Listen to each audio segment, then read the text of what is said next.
Hey, everybody. Thanks for joining us on the Saturday Night Hockey Show. Myself, Dave Valente, and as always, Travis Rednick. How you doing, sir? Doing good, Dave. How are you? Good, man. Joining us from the sunny climes of Myrtle Beach, South Carolina, with the ocean outside his window.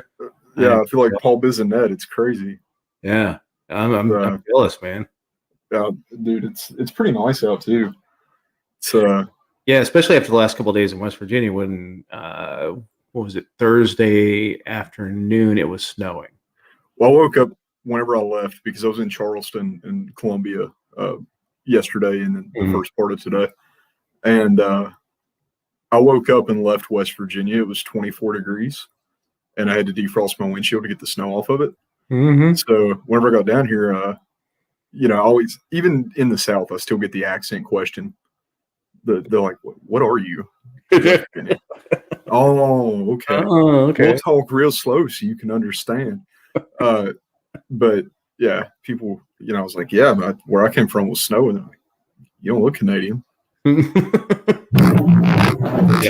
background there. I don't know why it was April Fool's Day, so I was like, April Fool's, 6 more weeks of winters, bitches. But yeah, I'm just moving out of the state. I'm just going to stay on the road until it's nice, and then I'll come back. Yeah.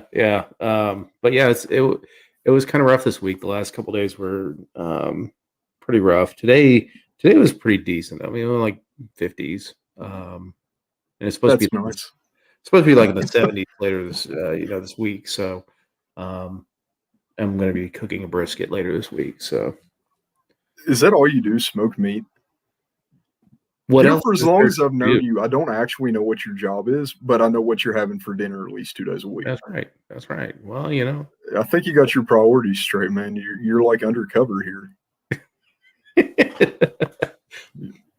Undercover head chef. So let's start out on a celebratory note. The streak is over. It's okay. They just started a new one. Well, I mean. Okay, so there's an outside chance that again they could do another. Well, actually break the at least this century's record of 18 losses in a row. Break it. They just tied it this time. They'll have another shot. It's Buffalo. Like they will be back. Well, they got 20 more games left in the season, so there's still a chance that they could do it this season. I hope not. But. I'm wondering if DraftKings has the odds on that. That's what I need to find out, if DraftKings has the odds on Buffalo to break a record this year, just any record, because I feel like if there's only one that they could actually pull off. They did. They did break one record this year, and that was in the game that they broke the streak in. Brandon Montour scored the fastest 2 shorthanded goals for a defenseman. And I believe, which is a cool stat. That's a cool stat to have. Yeah, and I'm not sure if that has ever happened where a defenseman has scored 2 shorthanded goals on the same penalty kill. It may have happened like in a 5 on or a 5-minute major or something like that. But yeah, I mean, it was. I always, what I thought about when they were going to break the streak, this is how I thought they would do it, is just, a game that would just kind of go off on a team. You almost got fired on Monday night when you jinxed. Was it 4-1? No, it's 3-0. 3-0 in the third 3-0. period. 3-0. And I sent Dave a few messages. I was like, don't hey say a man, damn word. how about those Buffalo? Good to see you win a game. And it Uh, was like first period, and then I turned that game on just because I knew that like there was some hope for you. And I was like, maybe I'll finally get to pat him on the back for something. And then the score started to offset in the wrong direction. I was like, he's going to blame me for that one. Nah, probably is right. Well, you sent me that message. I was like, don't say a damn word. Just don't say a word. Not until they're done. And then you got the meme or the gif from the mask. The big smile. Yeah. Yeah, I felt bad. I felt bad about that game in general. Yeah. I mean, to me, see, I don't think that they go on I think that they go on losing streaks the rest of the season. There's not enough there to sustain. But I do think that quite possibly was rock bottom for them, that loss. And it was good to see the response the next game. It was awful. Like that was as bad as I've ever felt as a Buffalo Sabres fan. And that's saying something, Yeah, no, I feel it. I mean, we've been there. Arizona's been actually, I don't think anybody's been quite where you are. Arizona's been pretty far down there though. Some of the Capitals were there. But yeah, I'm just happy it's over. I wasn't overly excited that it ended. I'm just, just getting us off of the news headlines about, that count up was just, it was weighing on everybody. And to see the fan base kind of treated like that was not fun.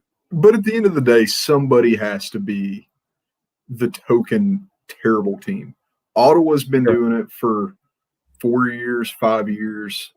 Sabres been doing it for a decade. Yeah. But, usually it's kind of offset by the fact that we can make fun of Detroit and we can make fun of Ottawa. But you guys just stepped up and absolutely took the cookie. We did, yeah. And the buzzer went off, and there was like a red light over your head, and it was on a Megatron in Times Square. I'm just glad I'm not a Buffalo fan. At the end of the day, it's tough because it's so weird because you have so many big talents and absolutely no connection. So it's like purgatory. Well, there was a story that came out right before Ralph Kruger was fired, and kind of during that time when they did let him go. Paul Hamilton was talking about how he had watched the practices for the Buffalo Sabres, and they were just complete slop fest. And we talked about it. Yeah, they wouldn't stop the practice to correct the behavior.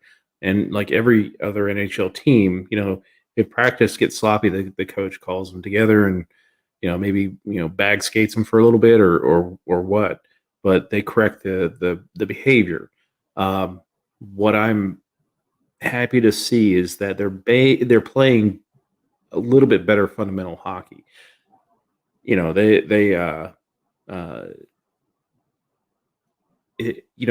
do go through those spells where they just kind of run around a little bit, which is what happened in that third period. Right. It happened in the second period of the Rangers game. That's the Rangers game was rough. Yeah, that Rangers game was rough, and we were lucky to pull a point out of that one. And then the overtime, they just don't have the offensive talent to do 3-on-3 anymore. Not without Jack Eichel. Yeah, and that's going to be an interesting subject too, talking about Eichel.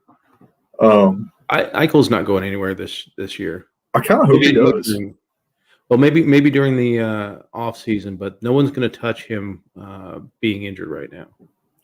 I would think that right now anybody that would be interested would want to pick him up while he's injured because to pay less, but the Sabres are going to trade him. Yeah, so the Sabres are going to trade him now. I think the Sabres are going to dump everybody they can. They will. But it's not they're not going to do it at the trade deadline.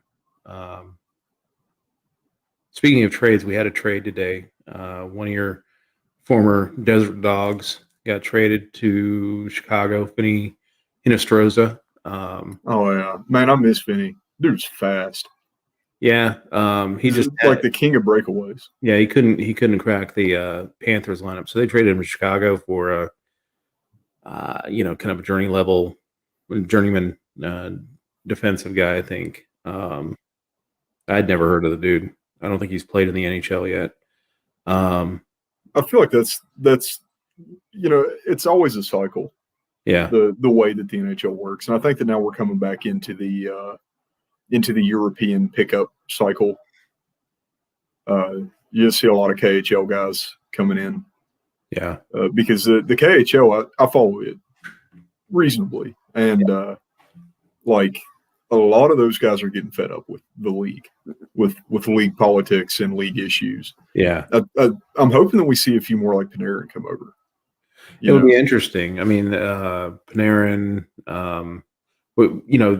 You get a occasional guy out there. I mean, Kirill Kaprizov stayed in Russia for several years.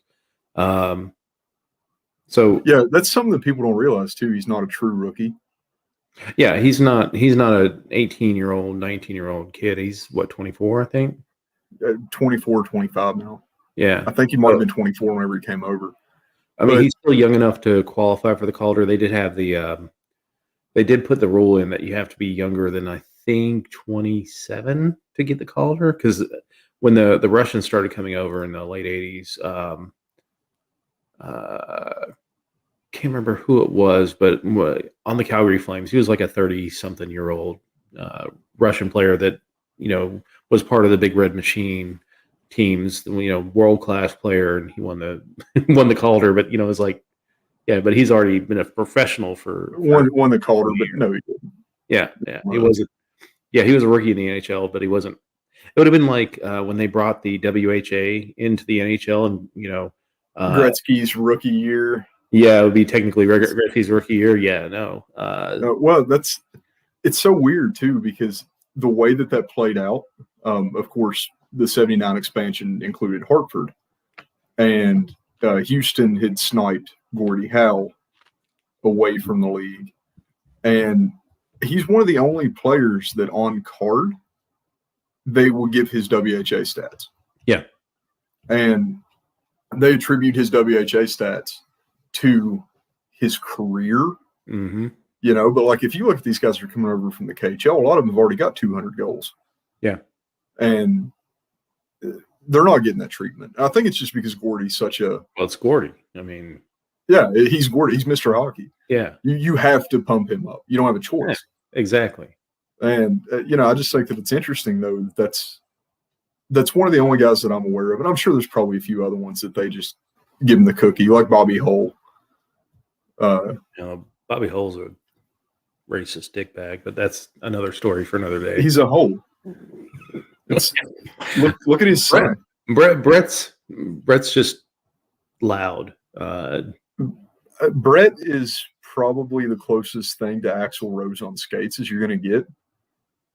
The attitude issues and all that, which I don't know, man. Watching interviews with the guy, it's so obnoxious. I'm amazed that he survived on NBCSN as long as he did.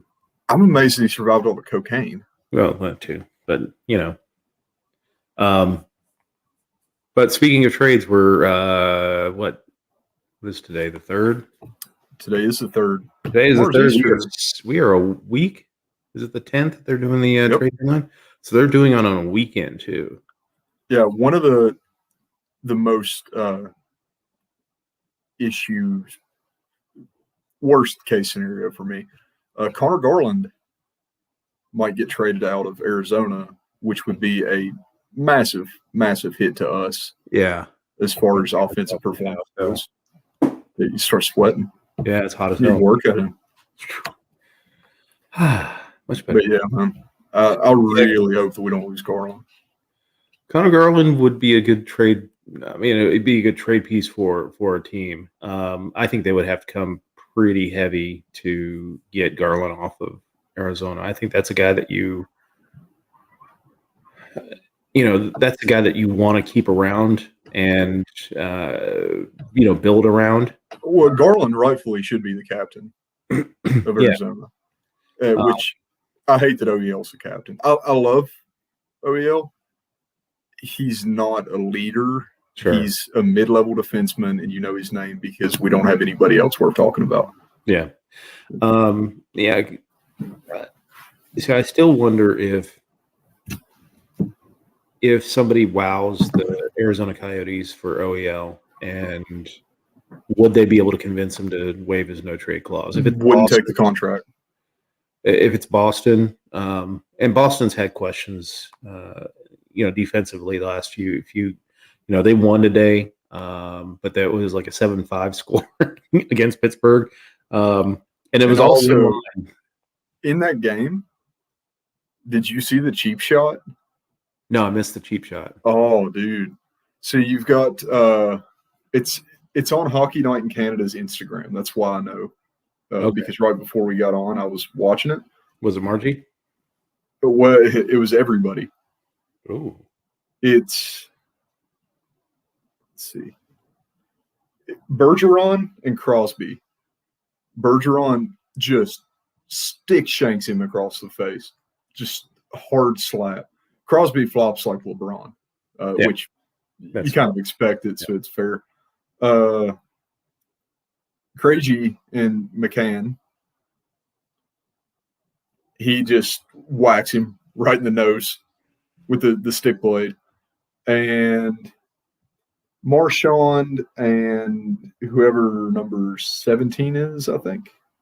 Against I think it's Rust. Oh, Rust. Yeah, I think it is. Yeah, and Marchand just stick shanks him too. So it was a face-off. On the face-off, just everybody. Yeah, it was like it was a Hanson Brothers line. That's what it looked like from Slapshot. I don't think you can.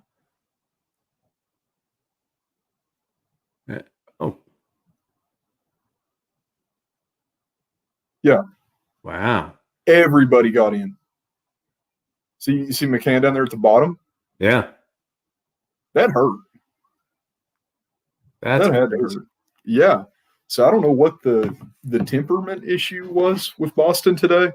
That was how early was that? Or was that towards the end of the game? I'm not sure. Okay. I was on the road. I just saw the video and I was like, oh. Yeah. What's with all these star players, man, and getting super aggressive? Yeah, I mean, so we had this week Connor McDavid flying across the center of the ice to deliver an elbow to the head of Kasperi Kotkaniemi from the Montreal Canadiens. Edmonton was getting shut out at that point. You could tell he was frustrated, and I was surprised on that one that there wasn't a suspension because there should have been. I mean, they gave him a $5,000 fine, which is the maximum that you can give to a player, the maximum fine you can do.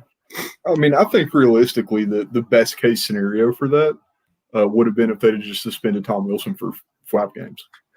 Just for that one? Just, I know he wasn't. I know he's not. David just like, yeah, he can throw elbows, and then Tom Wilson gets the suspension. Yeah. Yeah. I think that's how it should work, man. You just suspend Wilson. Yeah, we all win. Yeah. The other incident, which I was okay with a fine on, was Arizona and Colorado were playing, and Colorado was up big. I mean, there was like 8-3, and the helmet is in the corner, and Nathan McKinnon ripped off the helmet of Connor Garland. That was a slow pitch softball throw. It was, but it was pretty. That was really nice form.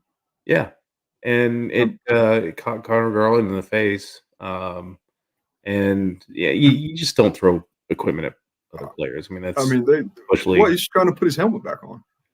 Yeah, he was just handing his helmet. It was like the bottle flip challenge. Let's see if we can get it to land on his head. He just missed. I don't understand what everybody's so upset about. Yeah. That's my team. I can say that. But it's another $5,000 fine. Again, I wasn't bad about that one, but I do think I just don't understand it. I don't get why that happened. Yeah, I don't either. Because that seems like the dumbest play ever. Just hit the dude. Yeah, and you know, you're up 8-3. Why are you trying to start something like that? Just skate away, just drop his helmet, or heck, toss his helmet into the no people crowd there. Just like, Actually, that one was in Arizona. oh, So they did have people. they had Uh, but souvenir night. hey, I actually was really, really heavily considering going to the Stars Canes game tonight in Raleigh. Oh yeah, I could have got a ticket, but I think right now where it's all weird with the getting into the rink. yeah, because they're talking about you have to have a. Are they proof You have of to a download an positive- app and fill out like a medical questionnaire, and it's because I'm in the Canes. None of your damn business. Well, every state's handling it different. Yeah. Texas, you buy a ticket. Yeah, and you just show. Yeah, Because it's Texas. Texas has been that way. Florida, I mean, the Panthers have their standard size crowd right now that they had before COVID. I saw at least 100 people in there, yeah, and only half of them were staff. I know. So, the Panthers are back up and rolling just like nothing ever happened. Good for them. Which is sad because they've got a great team to go watch. I mean, isn't it weird?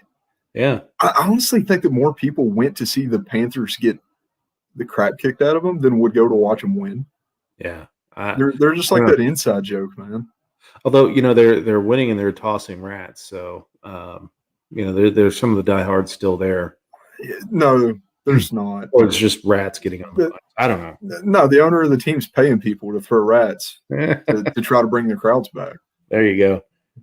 False flag. It's a false flag rat throw. I'm hoping to see, as we get later into the season and into the playoffs, hopefully they'll start having better crowds for those games. But Florida needs the help. Yeah, it does. It's so sad because they are close to like competent. I don't know how long it's going to last. They are, and one of the big stories this week is Florida losing Aaron Ekblad for the season. Broken big hit. Yeah, big hit.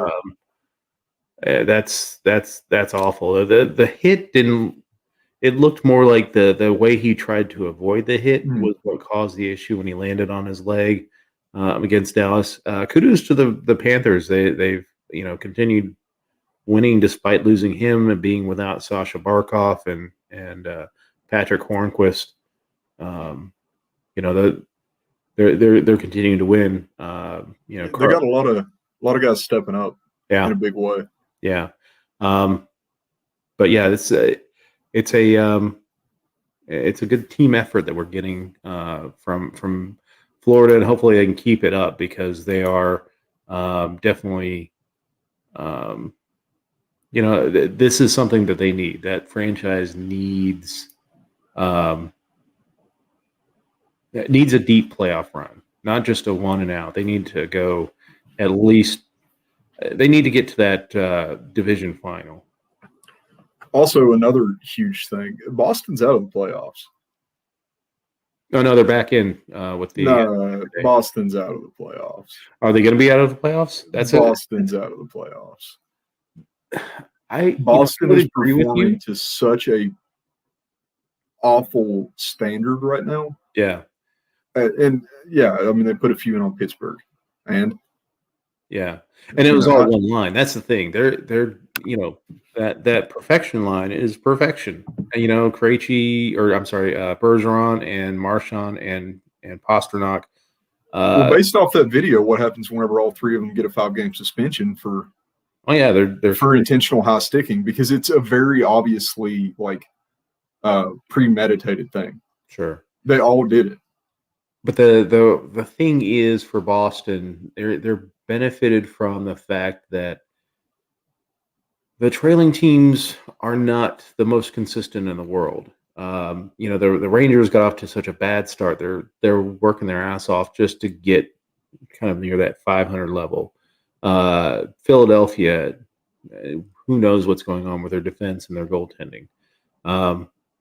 New Jersey's out of it, Buffalo's out of it. So really, you only have two teams that yeah, Philadelphia is right behind Boston, but Philadelphia is just in a world of mess right now. Yeah, but I feel like it's more likely for Philadelphia to just be in a lull or to pull through, but like just by a hair, than it is for Boston to come back up and take that.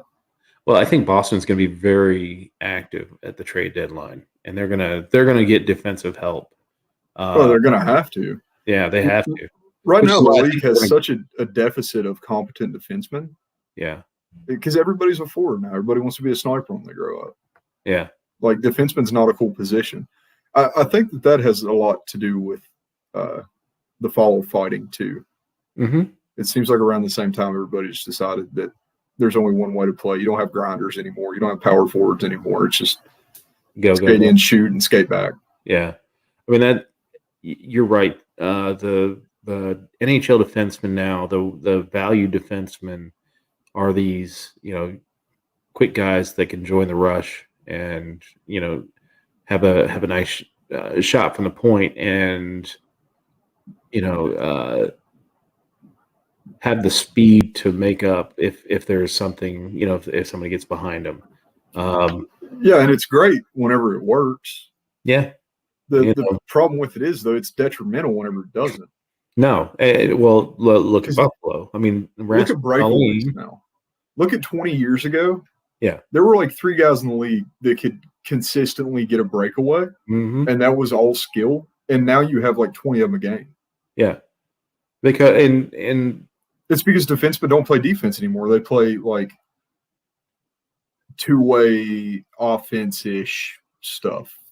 Which is funny because when you watch the Stanley Cup Finals and watch the playoffs, it's those teams that actually do learn how to or have some defensive abilities are the ones that advance and get to the Stanley Cup Finals.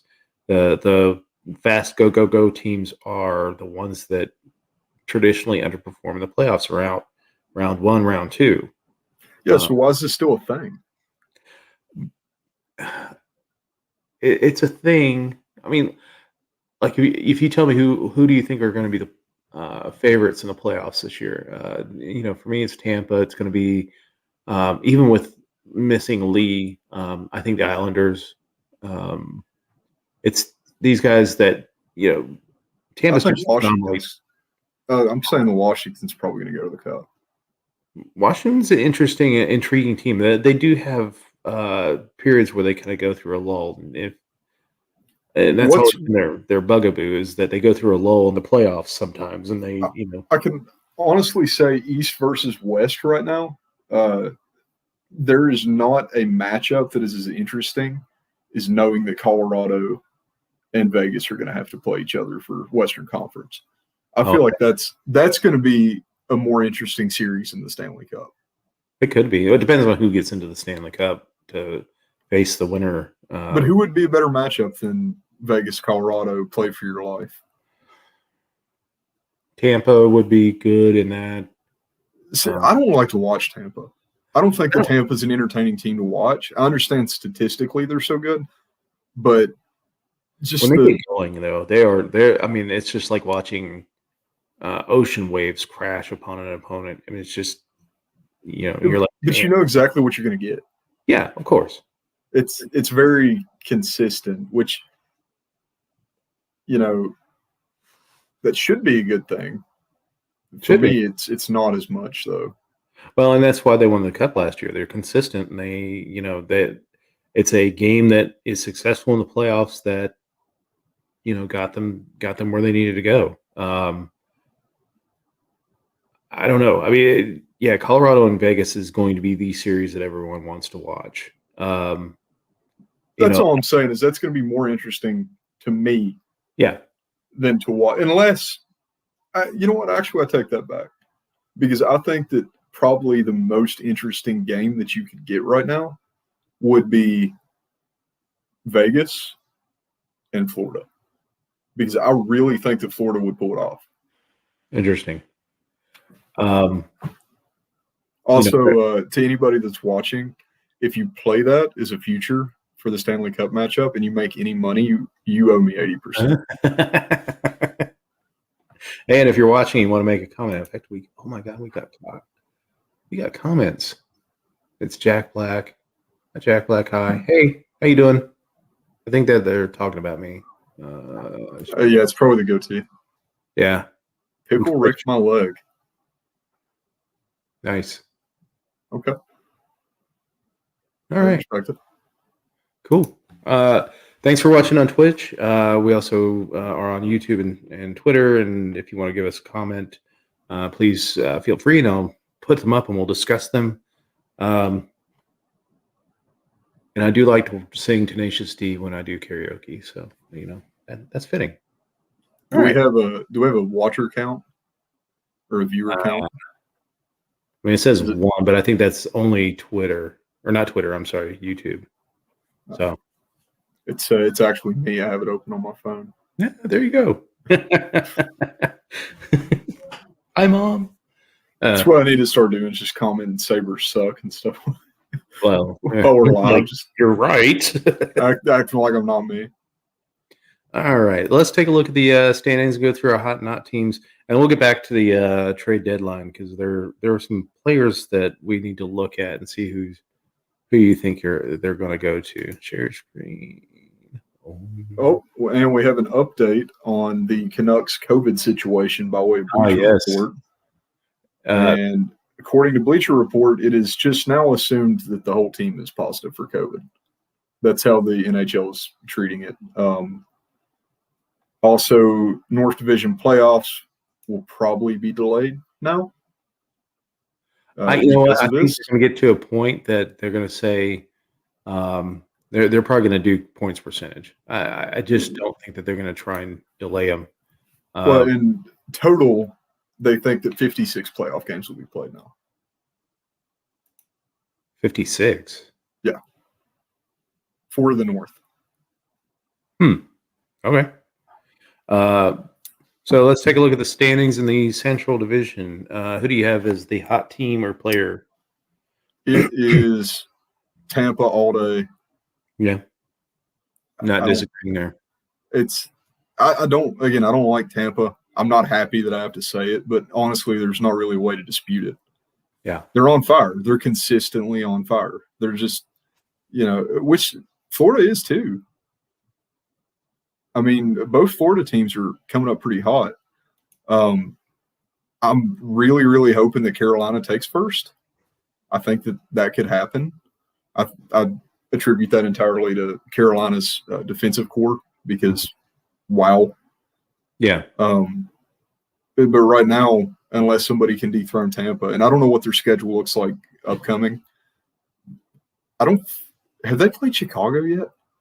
Oh yeah, Tampa. Well, they opened the season with Chicago. That's right. Okay, that's what I forgot about. They are playing Chicago, and yeah, they're wrecking Chicago. Yeah, they have an opportunity to feast on basically everybody in this division except for Florida and Carolina. Carolina, I think, notoriously has a few more issues with Columbus. That always seems to be a matchup that doesn't. Yeah, I think that's because of the defensive style of guys like Seth Jones and Werenski in Columbus. Carolina hasn't really cracked the code to beat those guys up. They won't be playing them in the playoffs, so I don't even know about there. For me in this division, I'm going to call out Connor Verhaeghe with the Florida Panthers. He has 5 goals and 3 assists in the last 5 games. He's part of that secondary scoring that any team needs. He's actually stepped up to the first line because of injuries to Sasha Barkov. But he's had a hat trick in the last 5 games. This is a guy that was not good enough for Tampa. And they let him go, and Florida picked him up, and he's paying dividends. He's got 32 points in 37 games. And nobody would have predicted that. A super hot player is Trocheck from Florida for Carolina.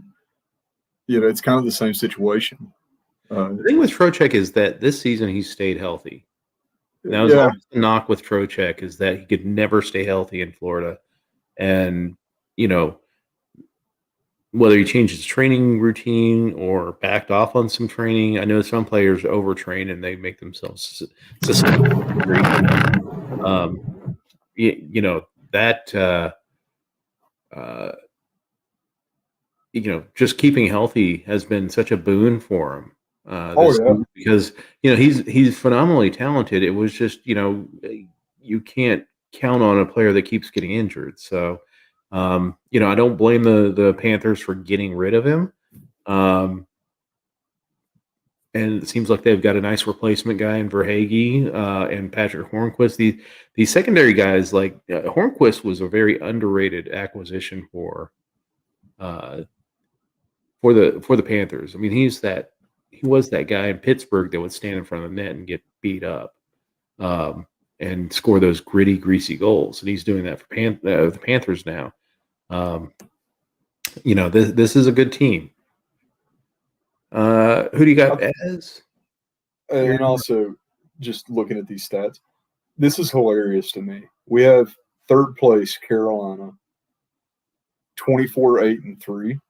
Mm-hmm. And then it's like, okay, reasonably fourth should be like, I don't know, 22. Yeah, a few points. 7, 10, and 1 maybe. Something like, dude, they're 20-18. They're not even breaking even. Or they're barely breaking even. Yeah. If you count in that overtime loss, they are 1 point away from being dead even between 100. Yep. But hey, kudos to Nashville because we both had them dead and buried a month ago. Yeah. This team is just. I mean, they're getting scoring from. It's not like the big players are scoring for Nashville. It's Ellie Tolvanen and Colton. No, because they've given up on most of the big players. Yeah. And then UC Saros has found his game. Saros is so temperamental with whenever he wants to play. And honestly, I think that I've figured out Saros' deal. He's really hot-headed. Mm-hmm. And if you say the right thing to him at the start of a game, because I've watched some of his mic'd up and stuff, the way he reacts to people yelling at him. And, dude, I think that you can throw him off like. Sure. And,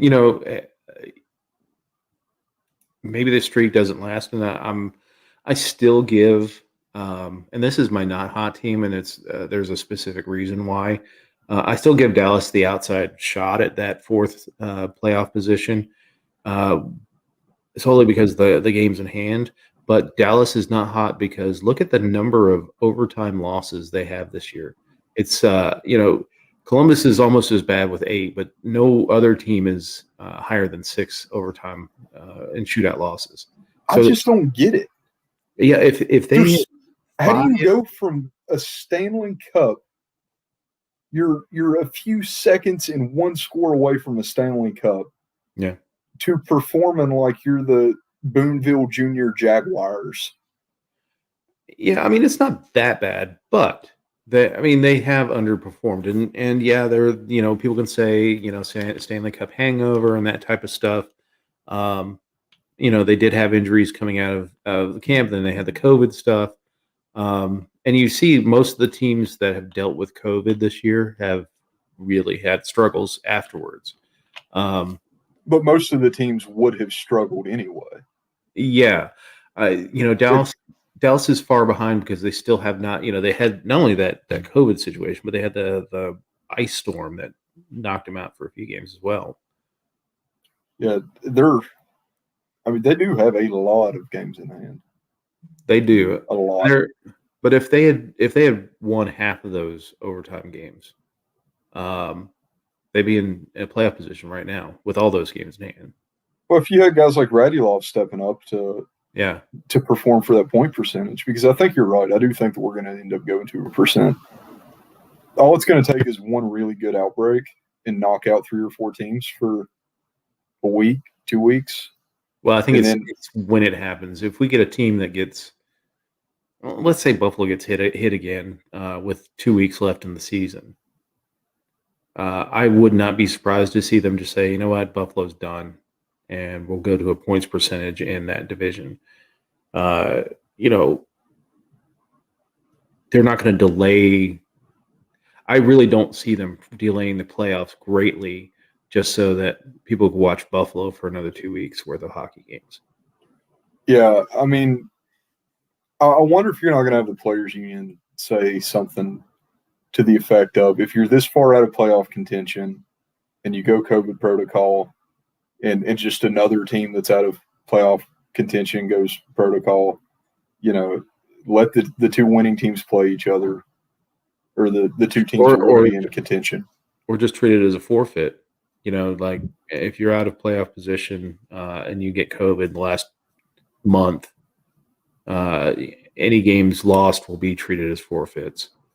Yeah, something needs to give, because I understand they want to play all the games they can, but this year's been so hard on players already. Yeah.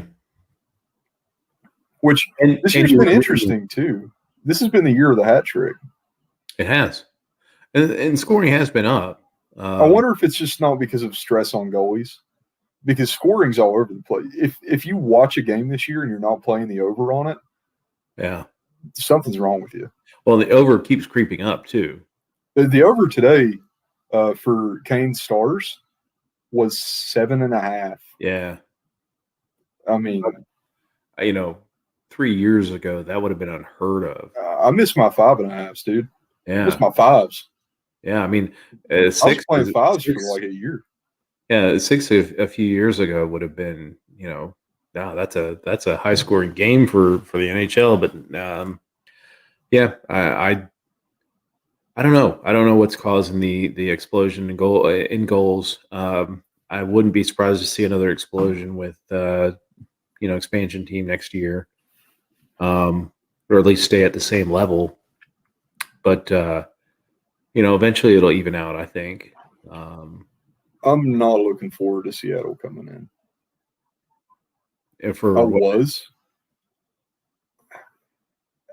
The division shift is the big one. Yeah. I don't like the division shift. I also don't like the Canadian division is like a permanent thing, but I feel like the benefit of the Canadian division outweighs us getting moved to the Central. Yeah. So I'm kind of backing it, but like it's a lesser of two evils. Oh, who's your not hot for Central? Tortorella. Yeah, he's dead man walking. What, did you see his freak out 3 days ago? Oh God, I missed it. The clipboard. No, yeah, some people can throw cards really well and like stick them in walls and stuff. Tortorella could do that with clipboards. Aiming at people's I think he could do it with a lot of things. I think there's a rage there that. Man, I just wish somebody had hugged him once or something. That dude's got some issues. Need some love. All right, so Western Division. What do you got? Dude, I got two. All right. I got Krill. Yeah. And I got John Gibson for not hanging himself off the doorknob yet. Yeah. So Anaheim, Anaheim ties into my not hot team. Well, actually, player.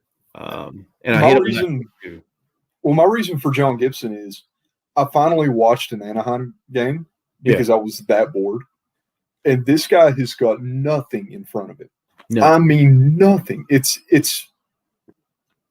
a constant 5-on-1, and the fact that he ever stops anything under that much pressure, I know he doesn't get them all, but if you look at the shots against on Anaheim, oh yeah, I mean, props to this guy just for not showing up at all. Yeah, well, it's seriously, that would be so stressful. All he does is face shots all the time.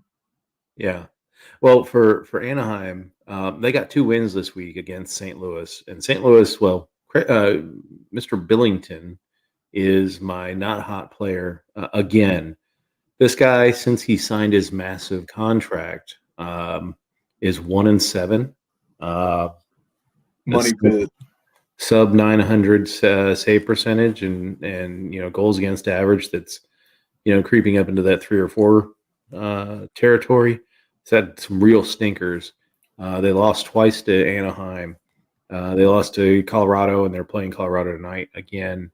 And they're that's in free fall. about week. Look at that. No, they're in 5th now. Your Coyotes are in 4th right now. So I'm honestly, I just hate that we're still playing hockey for this season, because any hope that I have is just going to get crushed immediately. So I just don't want it. Yeah, with Arizona. Yeah. I would love to say that we have some level of depth that would, oh man, we're a wild card. We're going to, step in and we got this guy and this guy. And they're just going to kick the door down. And then next thing you know, we're in the Western Conference final. Dude, we're Arizona. Check back in 5 years. It's gonna be hard. Even if we did that, we're not getting past Colorado or Vegas, because McKinnon is going to throw helmets and just hurt us. Yeah, true. You can't put up against offense like that. Yeah, But I mean, you right now you have a first round matchup. If the playoffs started today, you have a first round matchup with Colorado. But really, it's either going to be Colorado or Vegas in that first round. That's going to be a hard one to go. Yeah, if it was Colorado, it's just a buy open for Colorado. That's just what it is, Now, Minnesota has surprised me a lot. Minnesota is looking a lot better on ice than they have in the past 3 or 4 years. Yeah, they're actually like maintaining something that looks like they learned to play, and not like, this puck's mine, I'm going to take it to the net and get racked by 2 dudes and then have a breakaway. Because Minnesota used to be like notorious for breakaways, but not in a good way. Yeah. For me, the hot team, of course, is Colorado. I mean, they're just white hot right now. They've got last 10, 8-0-2. Philip Grubauer, who we were both kind of down on as far as goaltending, it showed us. He has had a remarkable season. I'm still not trusting, especially now that their backup is Jonas Johansson, who beat Mr. Billington in for his first win. Even though he was called the worst goaltender that John Vogel has ever seen in his 19 years of professional hockey writing. Got a win against Mr. Billington. And I don't know. I mean, if I'm Sakic, I'm not sure that I'm going to trust because in last year's in the bubble they lost 2 goaltenders and had to go to the 3rd string. I think he goes and gets someone else. Oh man, Wes McCauley's reffing the Hurricanes game. Oh. I should have went just so I could see Wes. I love that guy. Also, I need to change my hot for the East, because I completely forgot something. It was my bad. Eastern Division, or I'm Central. The first one, the Metro. Yeah, Central. Yeah. Or not the. Jeez, man. Anyway, this division realigning has got me all messed up. Oh, I know. At least with no Canadian teams. I'm going to butcher this name. I know his number 39 for Carolina. Nedeljkovic. Goaltender. 25 years old. Right now he's got 13 games played. He's got a .927 save percentage, averaging 2.05 goals against. Yeah. This dude's career is only 19 games. This year he's played 13 of those. He's kind of bounced around, but he's kind of that classic goaltender that almost like a Tim Thomas type that bounces around, and finally just kind of puts it together. I'm loving watching this guy, man. Yeah. It's super impressive that he's came in so cold. and done as much as he has, because he's done nothing but put up saves. I mean, I really think that he could be the saving grace for Carolina, which brings me to the question of Reimer, Mrazek, new guy. Who's going to go? Because one of them's out. I'd say it's probably going to be Mrazek because he's got the highest cap hit between him and Reimer. Yeah. Well, I would. I think Mrazek is a much better goaltender than Reimer. Yeah, but if this new guy stays so hot like he is, I don't know that it's actually going to matter as much, because whenever we go back to regular schedule, it's going to be a one AA, and then Reimer can play the Detroit game. Yeah, well, I think next year you're going to see more rotation on goaltenders because of the shortened off season. Just to try and keep those goaltenders healthy and not overworked. You'll still see a heavy rotation on the goaltenders. That most teams are still going to go like, probably 60-40 on starter backup. At least depends on how decompressed the season is. Plus, next year is also an Olympic year, so that's probably going to compress the schedule even further. So, I mean, if next year stays an Olympic year, I think it will. I don't foresee them canceling the Winter Olympics, and I think by that point, vaccine distribution will be pretty much at max. So,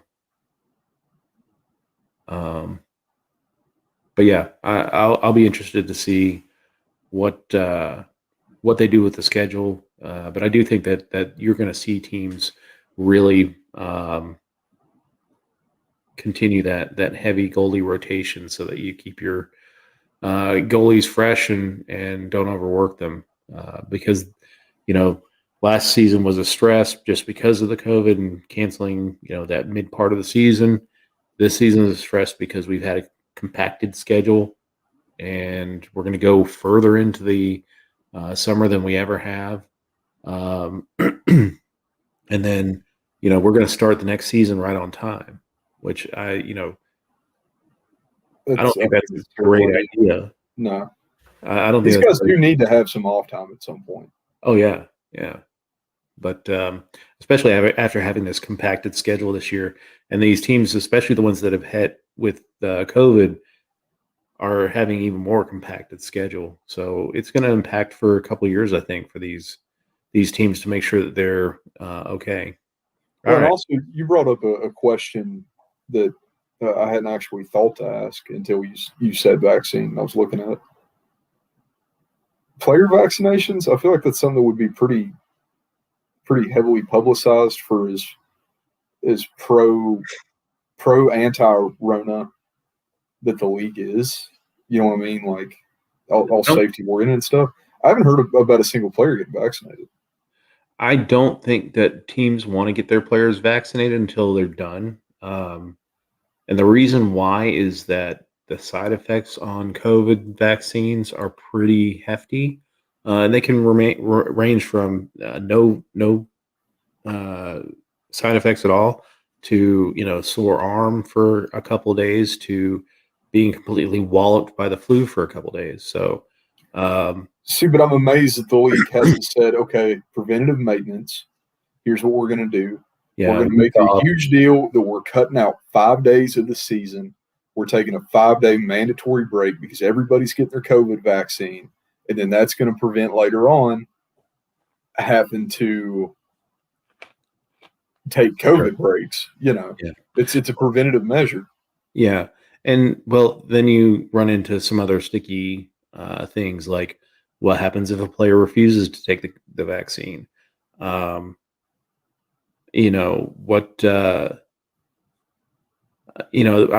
think part of it is that they got in such trouble that there was a story that came out in November saying that Bettman wanted to purchase them. Yeah, Bettman wanted to purchase a bunch of vaccines and give them to players, and then everyone screamed that, oh, well, this is just privilege. You're all these rich people are going to get the vaccine ahead of all of us proles and But now the issue for me is I can go to the Raleigh County Armory.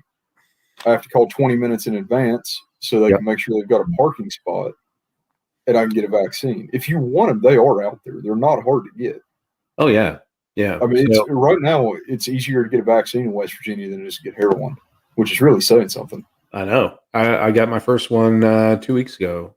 Almost 2 weeks ago. I go back on the 13th to get my second one. But yeah, it's I really just think it's the side effects that are keeping teams from letting their players get vaccinated en masse.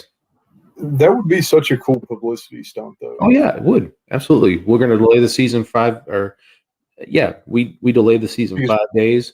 We care so much about our players' health. We want to give them time to recuperate while they're protecting themselves and all that crap that nobody actually cares about, but it sounds great. Yeah. But again, I think the recuperation time, what happens if certain players refuse, are you going to either ban them or what's the response to a player refusing the vaccine, which then becomes a political issue, and then everyone, Well, I would think that banning them would fall under some type of sure segregation issue. You can't segregate the league from. It's a private league though, so a private organization, so they can set the rule if they want to. It won't look good. It'll piss off a lot of people, but I mean they do have the right to do it. It's just like everybody that's a Dallas fan. Yeah, but weird. All right, so Eastern Division. Who's your hot team? My hot team now. Actually, it's just one line. It's going to be that perfection line. Yeah. Because I just love watching Crosby get hit in the face. Bergeron is my hot player of the week overall. At all 4 divisions, he's taken first slot. Yeah. And I'm going to spend the rest of the night just watching him slam Crosby in the face so I can watch him flop like a fish because that is hilarious. Nice. You're just going to put that on loop. For me, you know what? The hell with it. This is going to be the only time I can do this season. I'm going to say Buffalo. They've got a 3-game point streak right now. It's the little things. It's the little things. Silver Linings Playbook, yeah. So they got 4 points this week, which is more points than they got in the entirety of that 18-game losing streak. They only had 3 overtime losses during that entire losing streak. So we got 4 points this week. We're up to 20 now in the season. Awesome. But you know what? Also, my not hot team is Buffalo for blowing that 3-goal lead in against Philadelphia. So I think it would be my fault because I jinxed it. You can blame me. I don't mind. Yeah. You're fired.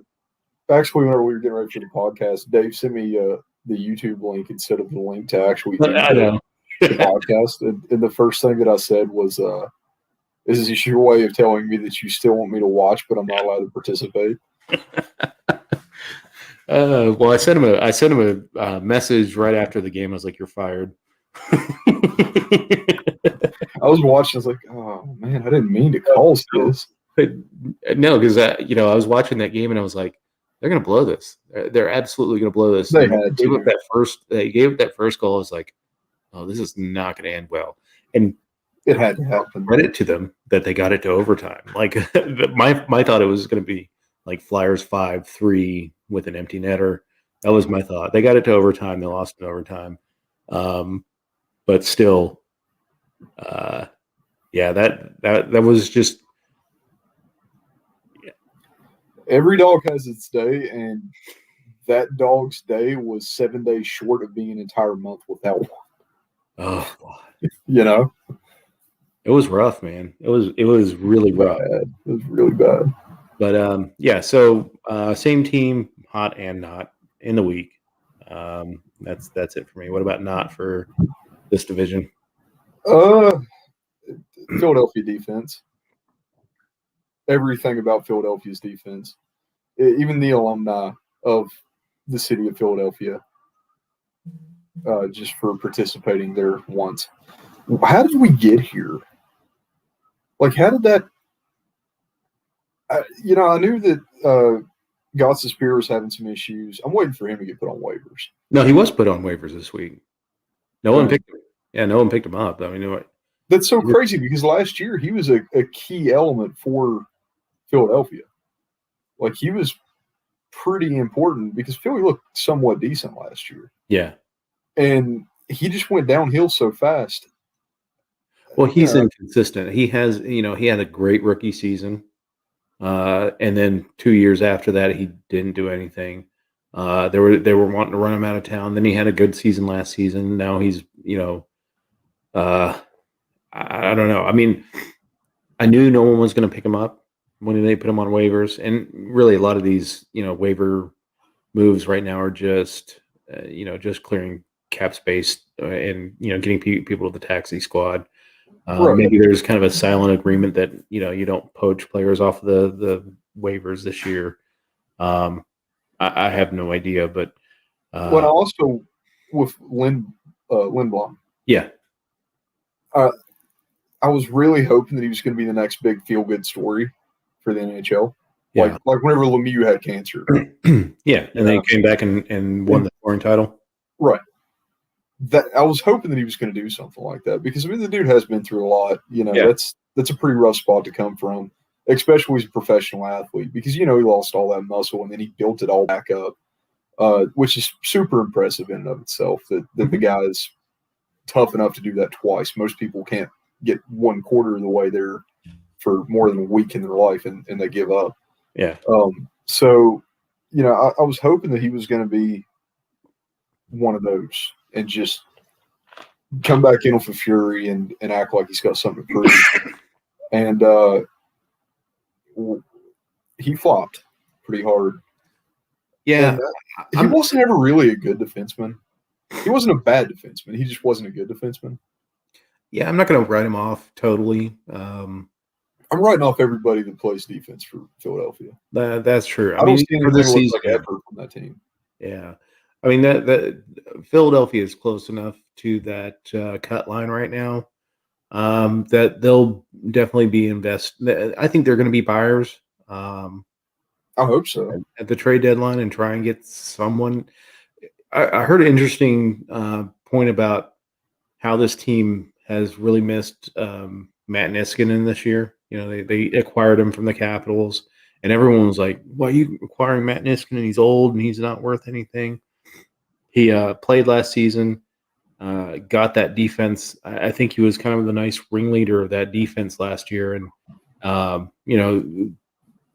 Gostisbehere, helped Provorov, and then he retired this offseason, and the defense is kind of falling apart there.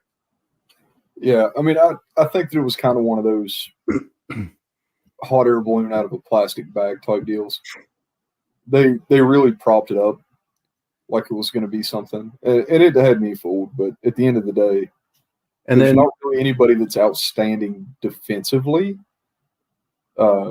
which is a problem if you play defense. Well, and then no one saw Carter Hart just taking a massive step back. Yeah, and I don't know what the situation is for Philadelphia. He's not even – he's supposedly starting in the next couple of games, but he wasn't even the backup the last 2 or 3 games for Philadelphia. Dude, and he's another one of those. I feel like if he was on a different team, it'd be a completely different situation. Yeah. Bennington. I actually think that if Bennington didn't get that contract, if he was still working to get that contract and to be incentivized to play as well as he was, which is what happened, yep, then he wouldn't be there. Same thing with guys like Taylor Hall. Yeah. If they didn't sign these giant contracts, if it was you have to work for your money and then we'll pay you as you go type deal, and Actually, historically, one of the really interesting things about 30s and 40s hockey was you got paid to win. Yep. Yeah, most of these guys were working a job in the day and then playing hockey at night, and they were playing televised hockey at night whenever they got done at their job at the rock quarry. Yeah. You know, and they only got paid if they won. That would so dramatically change. Well, everything. I know I don't that the think they players could do it now. Yeah, I don't think it would fly. the players The union players did. would flip. Yeah. But one idea would be to have everyone in the league on a base minimum contract. And then everything else is incentives. You score a goal, you get money. You score, get an assist, you get money. You lead them, you can even tie in some analytics with this. Your Corsi number is this, you get money. Everything. It's like a frontier flight. Everything is an upcharge. Well, how many times you can target Sidney Crosby? Yeah, you hit Sidney Crosby in the face, you get $3 million. Yeah, and a rubber ducky. Yeah, so I don't think that the players union would never go for that because the players wouldn't go for it. No, the players wouldn't go for it either. Not even the union. You can leave the union out of it. If you told me that you're going to take my $8 million a year and then I'll have a chance to earn it back, no, I'm good. I'll just keep it. I already have it. Yep. Yeah, it would take a complete collapse of the league and a new league forming for that to take place. And that's the day that me and Dave came up with the XHL. There we go. Oh, yeah. But who's your not for? Well, that was Buffalo. Buffalo. Yeah, that's right. You got Buffalo for both. All right, let's go to the North, our final division here. Who do you got hot? All right, Connor McDavid for that hit. Yeah. That hit was actually pretty funny. No, I think that my hot right now actually is what's his name? Campbell? The new goaltender in Toronto. Goaltender in Toronto. Yeah. He's another one of those, where did this guy come from and why is he performing to such a high standard? Well, he was a high draft pick of what, LA, I think? Yeah. He got traded because,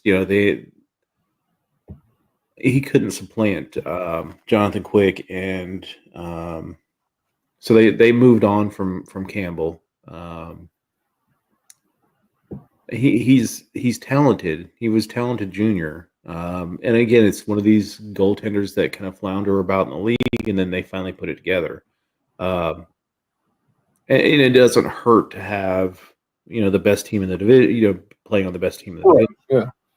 Yeah. To have Austin Matthews and Mitch Marner and even Joe Thornton's old ass playing in front of you. Dude, and Joe is performing to an exceptionally high standard to be absolutely 748 and look like a carving of a Viking. Well, did you see that he shaved his beard in the off season? Yeah, and then he grew it back in like a day and a half. I know, he's like, he's like me. Link. I think he's the missing link. Have you watched any interviews with Campbell? No, I have not. You need to, because it's so cool. Because this guy just seems like he's, how some people just seem perpetually stoned? Nice. Yeah, exactly. Like that. Nice. No, man, it's the interviews with him. He's like, so what do you attribute your high performance to? And he's like, hi. I just like to play hockey, man. He must have had a really good time in LA, I think. Yeah. Yeah. But no, dude, it just seems like the coolest down to earth kid. Nice. Just a cool person. I don't know.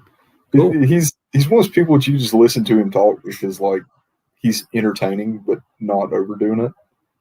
Maybe that's because Toronto is a famously hard city to be the goaltender in, and maybe you need somebody that's mellow and not easily excited by the Toronto media.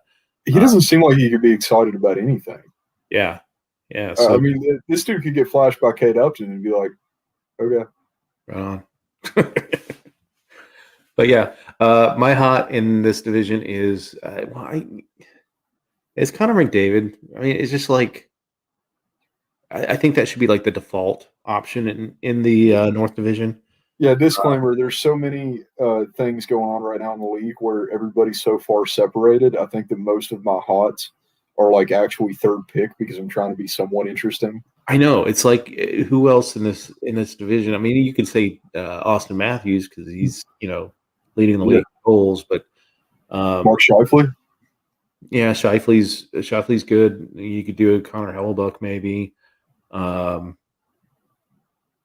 Not Nick Suzuki. What happened to Suzuki? I got a few of his young guns. I want good Suzuki back. I think make some money off that kid.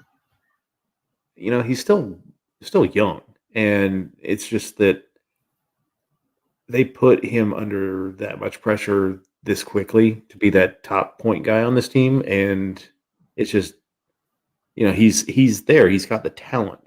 Oh yeah, he showed us that.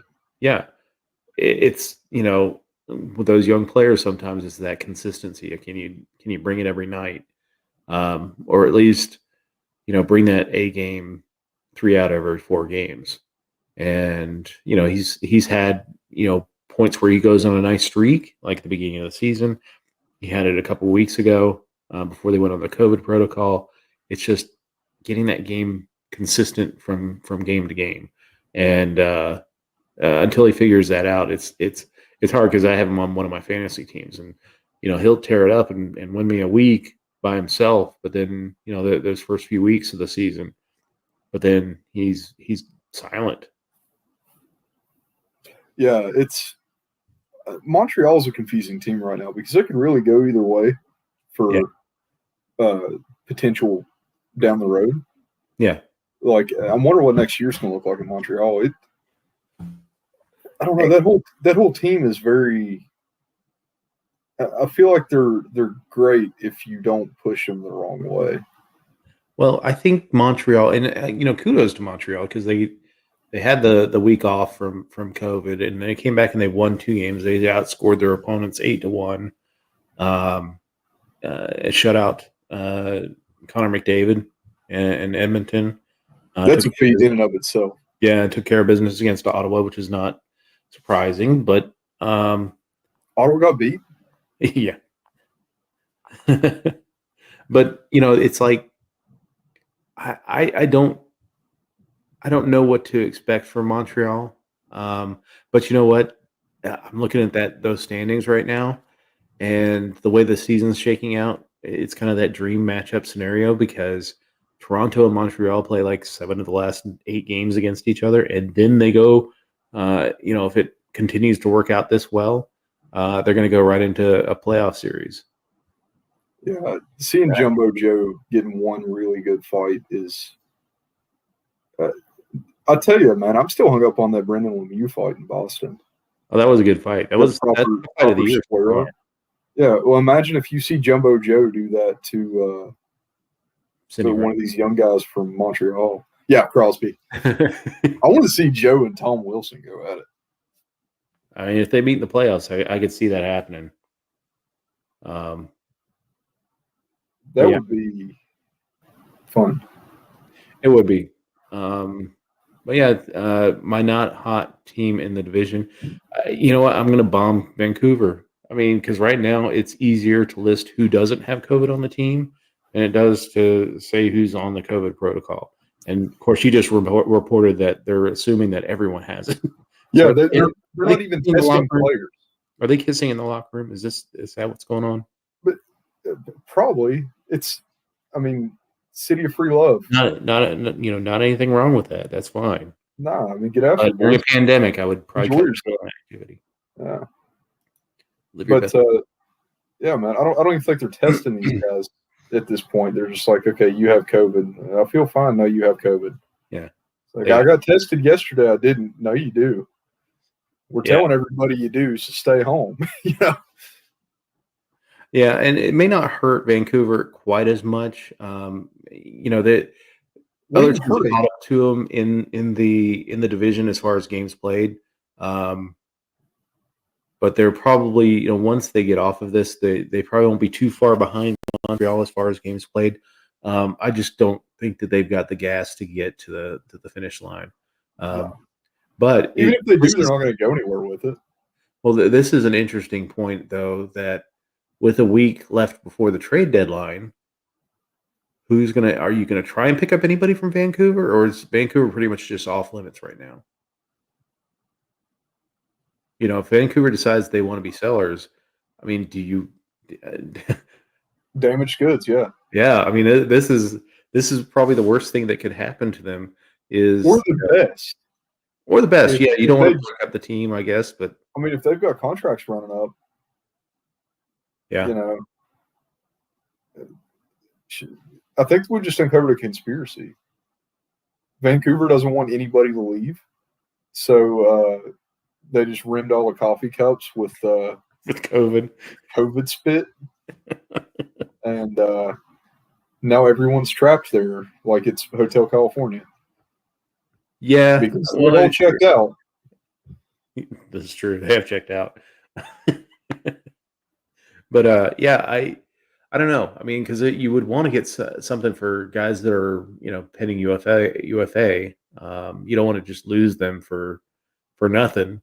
If you can get a couple assets back, but again, I don't see a team trading for anybody from Vancouver until they get the all clear, because you don't want to bring somebody into your locker room that has that.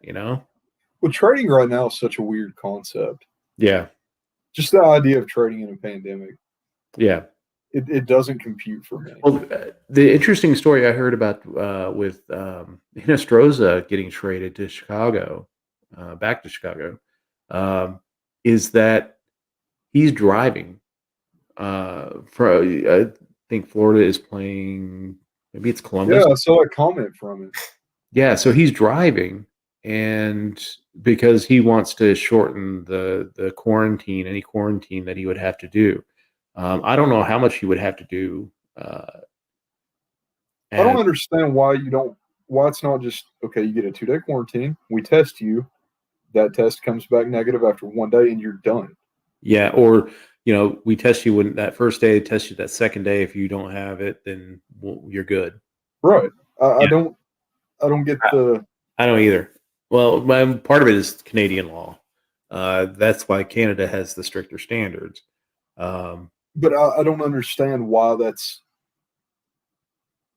What is the appeal of just making somebody wait extra time? We have a test for a reason. If you're just going to make people wait anyway, why test anybody? I know. I don't know. But that's the Canadian government, I guess. Anyway, so trade deadline. Who do you think is going to be trading, changing teams this year? Eichel is going out for draft picks, primarily draft picks, maybe a low-level forward to replace him. Oh, not replace him, just as a warm body. I don't know. Yeah, well, I meant replace him as in, like, as long as they look somewhat similar, most Buffalo fans won't realize it happened. Sorry, bud. The majority of you guys are just checked out. It's like me in Arizona. Yeah, I don't think Eichel gets traded because he's still injured, and no one really knows the status of that injury. The problem with anybody coming out of Buffalo is even some of these super, super promising, super high potential draft picks like Eichel, like Taylor Hall, like anybody that looks like they might perform. Nobody actually knows if they're anything now because there's no chemistry, and you have to wonder: is it their fault? Is it the team's fault? Who's the cause of what happened there? Yeah. At what point? Because Taylor Hall, man, it's starting to look like he was just an anomaly in Edmonton. Really, he had 3 good years, and he's been terrible. Yeah. He was awful in Jersey. He was awful in Arizona. He was off from Jersey that second season, which led to the trade to Arizona. Yeah, but what I'm saying is, at what point does it stop being this guy can't perform with this team and go to maybe he's just not that good? He had a few good seasons. How long can he live off of that MVP points title from 2018? How long can he continue to cash in on that? And the answer is this is his last big contract that he got, the 1 year $8 million contract. The problem for Buffalo is they're not going to get anything back for him. Not anything that, if you asked me at the beginning of the season what kind of return we would get for Taylor Hall when the trade deadline came, I would say at least a first round pick. We'd be hard pressed to get a third at this point. 3, 4th, 5th, 6th to 8th round picks, 3 picks for Taylor Hall, I feel like is an absolute best case scenario. Yeah. I don't know. They say that there's going to be interest for him. Maybe that causes some kind of bidding war. But, I mean, who would be the interested party in this scenario? Anybody who wants, secondary scoring. Who's secondary scoring? We don't know if Taylor Hall can do that anymore. I know. That's the risk. That's the gamble that you take. Eric Stahl got traded. Eric Stahl did less than Taylor Hall. I mean, I don't know. For me, I don't think Eichel gets traded. I feel like Stahl as a career has had better. Oh, a career, yeah, absolutely. I mean, but he's proven that he can perform somewhere. Well, Stahl had more playoff games in his first season than Taylor Hall's had in his entire career. That Eric Stahl has a career, and he's performed everywhere except for Buffalo. Yeah, I think the thing for Taylor Hall is going to be okay, because he's going UFA, right?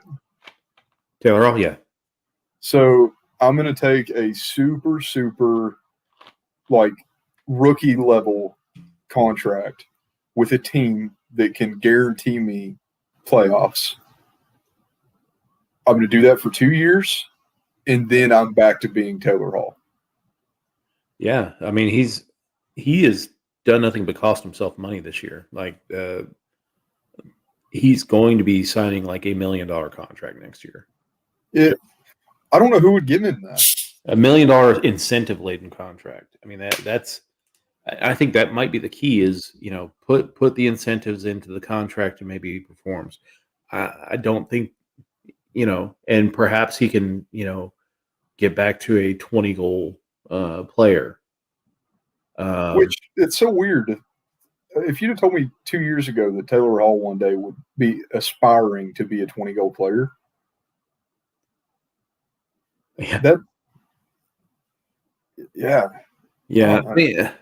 everything that Buffalo touches just dies. Well, he was dying before he got to Buffalo. That was the foolish thing for Buffalo is they gave him an $8 million contract. Yeah, but I mean, the thing that helps with Buffalo is that because they prorate on a trade, and there's talk about teams that do have cap space being intermediaries for some of these trades, and it takes a portion of that salary away. I can't remember exactly how it works, but you could get Taylor Hall for a prorated amount of about $1 million now. So that might make him a little bit more attractive to a team that wants to take a flyer on him.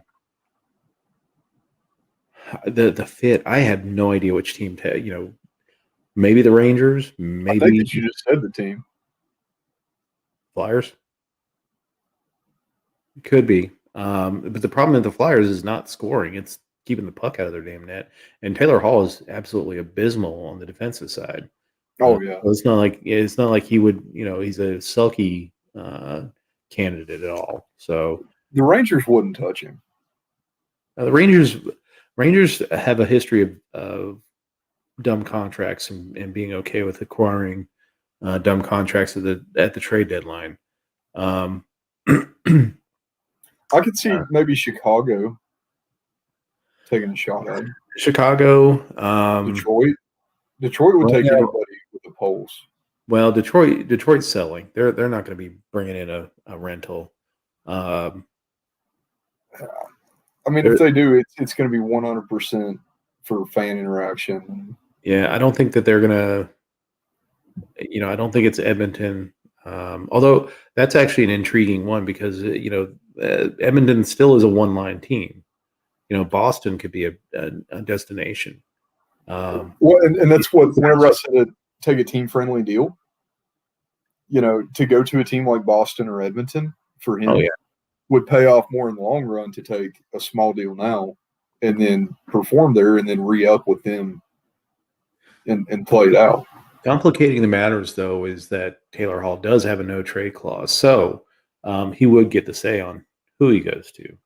I don't know that he wants to go back to Edmonton ever. Have you been to Edmonton? Well, yeah. Well, I don't think anybody wants to go back to Edmonton. It's springtime in Edmonton, so it's probably -20. So he'll have that going for him. I have a very close friend in Calgary, in Airedale. Yeah. And she said this morning it was like -14 Celsius. I just got shrinkage. Good God. Oof. Yeah. And she's like, yeah, it's nice out. I can finally wear a dress. You what? Another interesting player would be Sam Bennett from Calgary. There's been rumors that he's been on the move. He's going to be on the move for a while now. I think that he would be a really, really good performer if he was actually playing with somebody. Yeah, I think he's in the dog. He's been in the doghouse with the new coach Sutter, and did you see his Daryl Sutter's comment before his 500th game? Or no, that wasn't. Well, it wasn't Bennett's 500th game. It was God, I can't remember the guy's name, but he was like, "Well, I hope he has more energy in his 500th game than in his 499th game." Yeah, that's brutal. Yeah. Also, I don't remember who it was.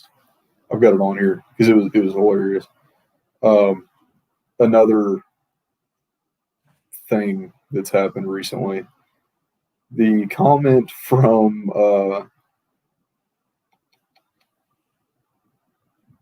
also Hockey Night in Canada doesn't mind to just rip into Buffalo. No, they don't. And they're mean. Well, I mean, because Buffalo is like, 10 feet from Canada, so. And I think Hockey Night Canada is run by a bunch of Maple Leaf fans. So, oh, definitely. Well, Hockey Night in Canada is a TSN produced thing. Yeah, and it's Toronto Sports Network. So right. So it's Toronto, I guess. Yeah. Dubinsky. Oh, Dubinsky from Columbus, man, talking smack on Crosby. Yeah, where he said that I didn't say I'm better than him.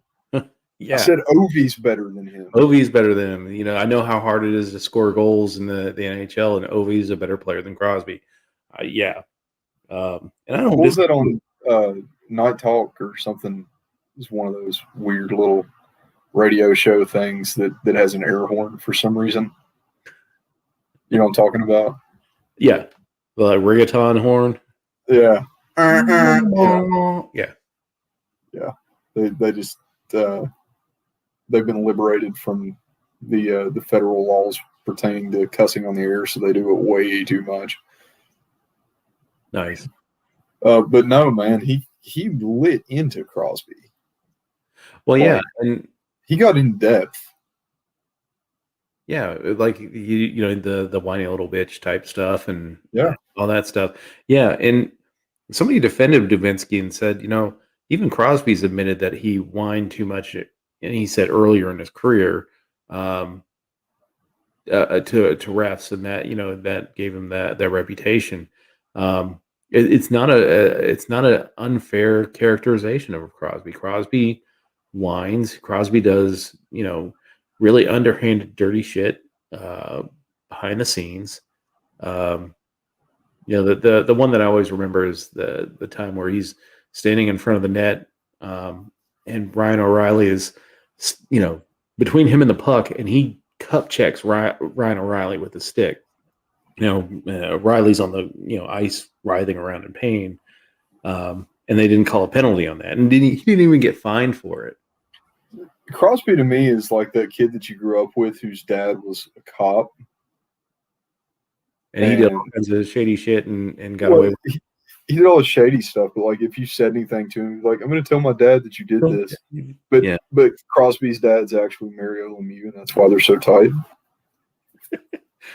What was that? Like early on in his career, it was like several years that he lived with the Lemieux. Yeah, it was odd. I'm surprised he doesn't still. Yeah, because it's one thing to stay with him for a holiday, but I understand it's a big house. But I understand that on the owner's couch. Yeah, I understand that you're a young guy who just got into the league. You're all the expectations, and you want like that veteran player to take you under their wings. It's not unheard of for like a rookie to live with an older player. No, especially in hockey. Yeah, but it's weird whenever they're not currently playing on your team; they just own it. Yeah, that's the part where it gets weird. Yeah, it'd be different if it was like he moved in with Malkin, or he moved in with literally anybody else that is playing in the National Hockey League at the time that he came in the league. Instead, it's a dude that hasn't played for at that time only 3 years. Yeah, I think when Eichel first came to Buffalo, he moved in with Matt Molson for a while. But he got his own place eventually. Like by the end of the year, he got his own place. Yeah, I mean that's just being a good teammate. Yeah, that was just weird. I have to go home because I have a curfew because the owner of my team's wife said that she doesn't like hearing me lock my car at 2 a.m. Like it's just sure, yeah, it's a weird thought, man. Yeah, that was absolutely weird. But how did we get on this weird tangent? I don't know. Well, we talked I do that. You talked about Dubinsky's comment. Oh yeah, and then we start going off on Crosby. With Buffalo, there are only a few people that I really don't want to see traded. I would keep Ristolainen. I'd keep Ullmark for sure. Ullmark, Ristolainen. I would keep. Try and keep Sam Reinhart and Eichel. If we get wowed by a trade for Eichel, perhaps. I could see Eichel in like Nashville. I'd have to see who what the return would be. Duchesne in a draft pick? No. I'd rather just take the draft pick. That's true.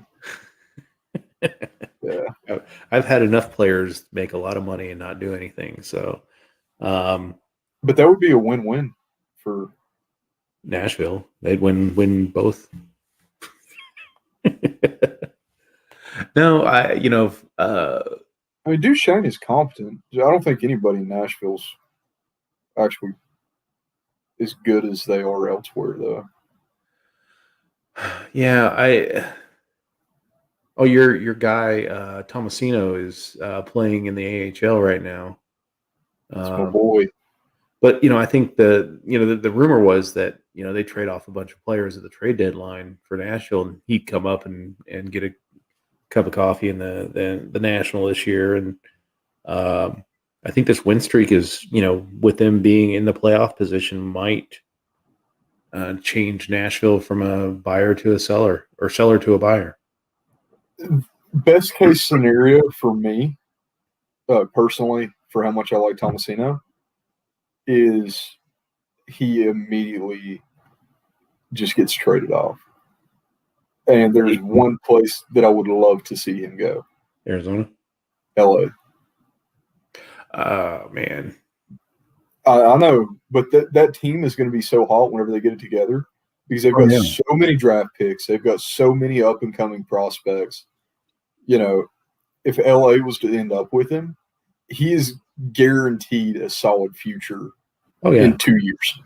So, in fact, if Eichel gets traded, that's the only team I want to trade him to is LA, just because of the bevy of assets they have. LA is stacked. Yeah, I make fun of them a lot. They've made some terrible decisions. They're old. They're tired. Half the time I forget that they're in the league, unless I see a picture of Gretzky in an LA sweater. Yeah. That's usually the only thing that reminds me that they exist. But LA's going to come up. Oh yeah, they could screw this up because they screw up almost everything. They're so stacked right now. I don't know what they would pull off to defeat themselves. This is what they're doing right now is very reminiscent of what they did right before they made that. They made their climb and got the 2 Stanley Cups. Yeah, they stockpiled draft picks, first round draft picks. Got guys like Doughty and Kopitar. Yeah, all these guys. They had Kovalchuk then, didn't they? No, they only had Kovalchuk for. Didn't they sign him out of the KHL? They did, but I thought that he won a cup with him. No, Kovalchuk never won a cup. Oh, Kovalchuk. By the time that they started building, he had already gone to. He'd already gone to the KHL. I don't know why. I might just be thinking of Kopitar. I mix those guys up for some reason.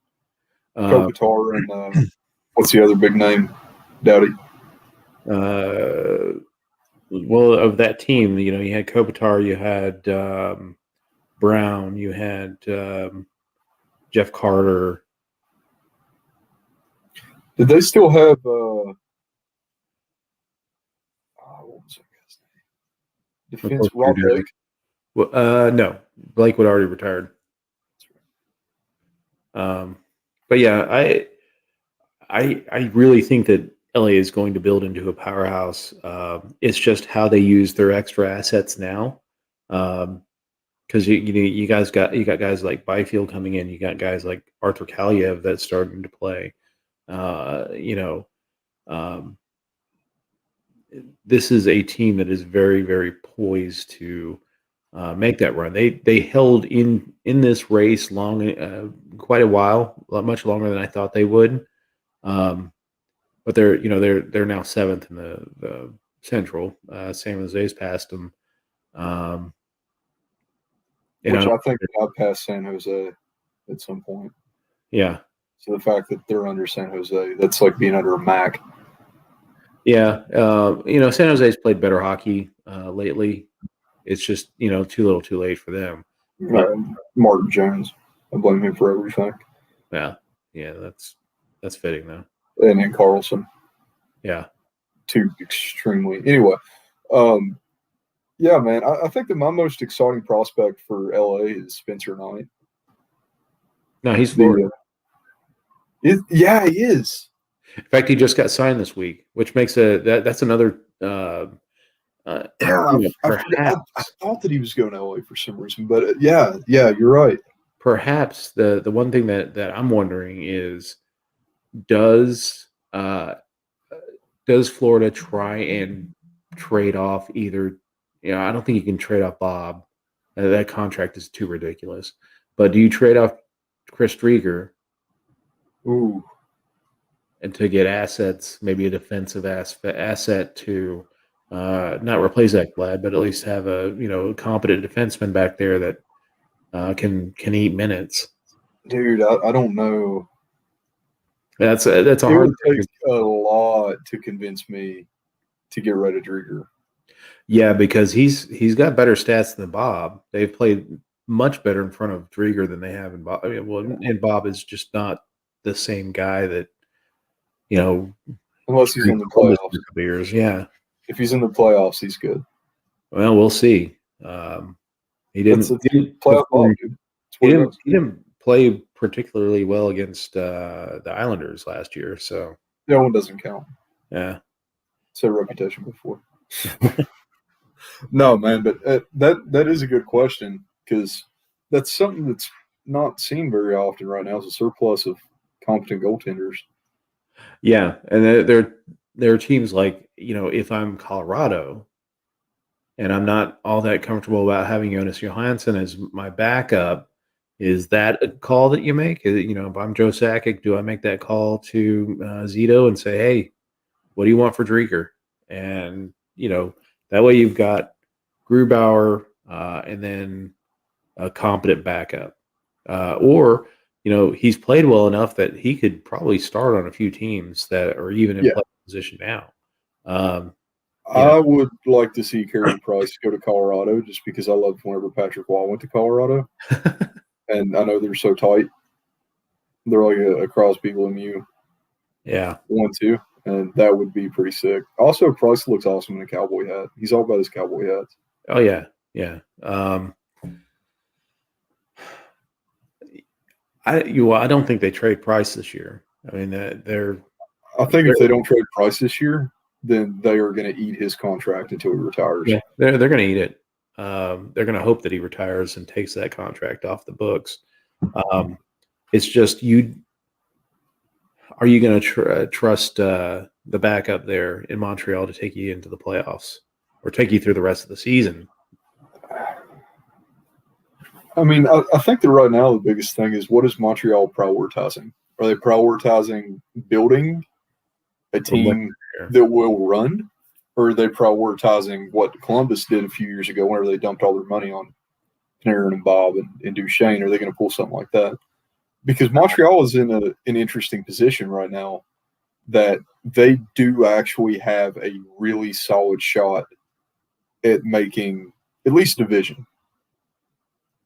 Well, they're going to get in the playoffs. But the problem is they're probably going to end up playing Toronto. And, yeah, but until you hit the Cup and play Colorado or Vegas, Toronto is really the only thing that you'd have to be concerned with. True. I just don't know that Montreal has the horses to withstand a 7-game series, especially after playing 7 prior games against the Maple Leafs. That matchup is going to be very heavy towards the end of the season, and I don't know. Perhaps Montreal gets a fire lit under it by playing them a bunch of times. Maybe Montreal figures something out, a chink in their armor that they can exploit in the playoffs. It's hard to say, but I just don't think that you're going to get rid of your goaltender and then rely on your backup. And who knows who even the third string guy is in Montreal in case you have an injury in goal. So, hey, I don't think Price does get moved. If Montreal was, let's say that it's flipped and Vancouver's in 4th and Montreal's in 5th, you could probably entertain that.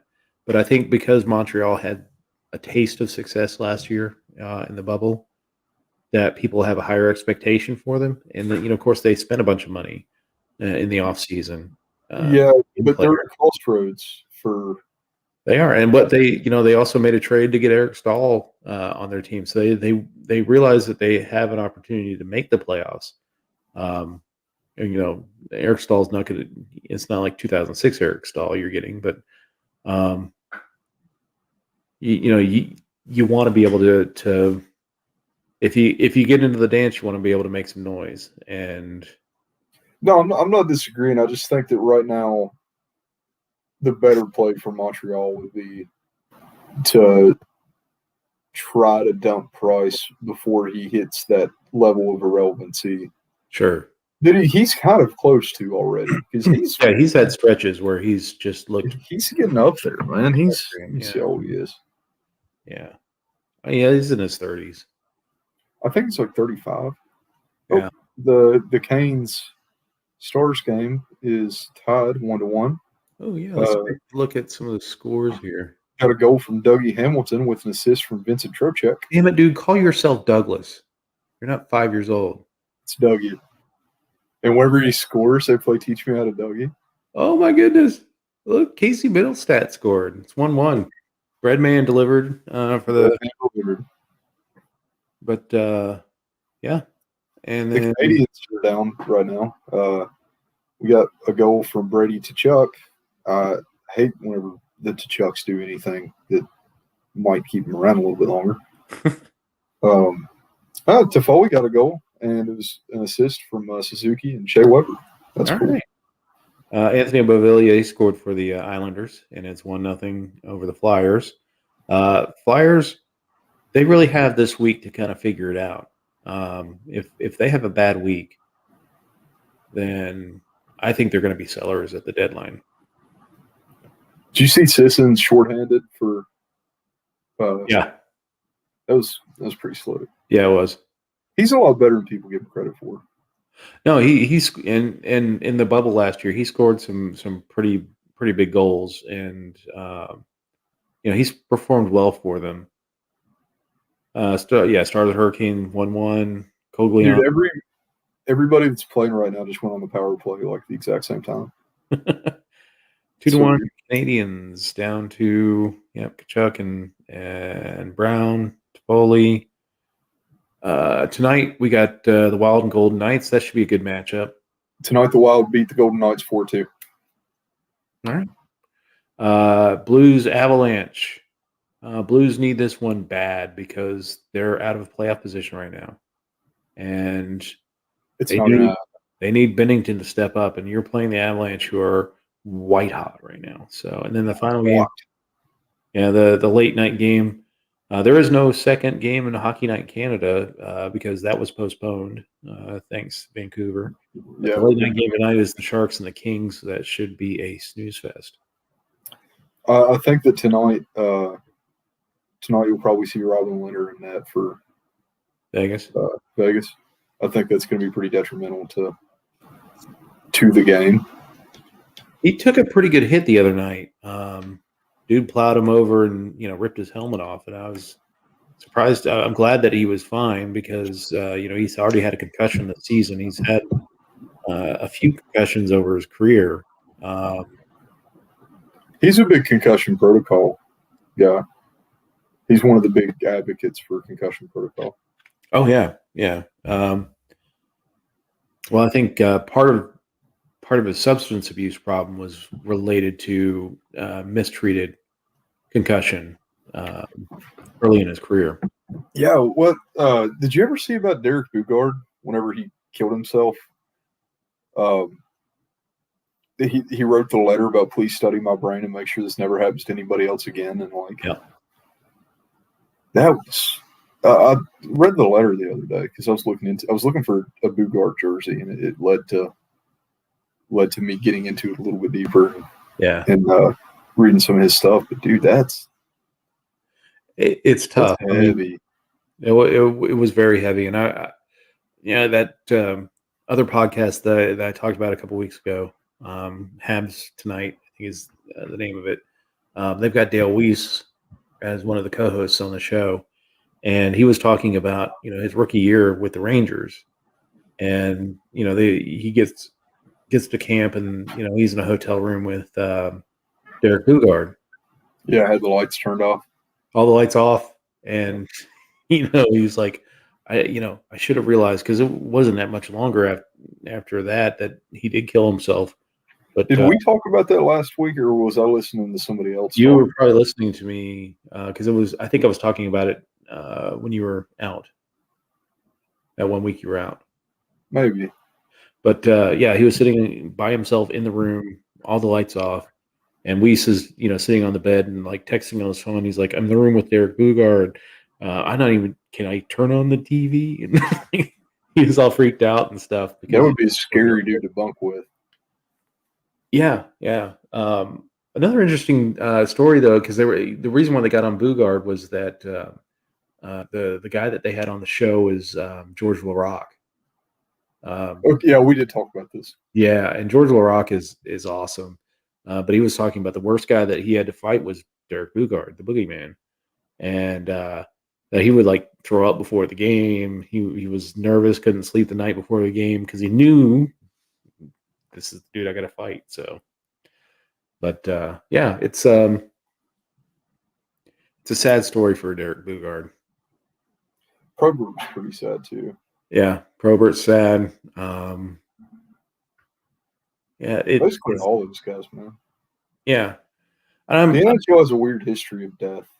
Like, you had Ace Bailey, he died in 9/11. You had, Pelle Lindbergh.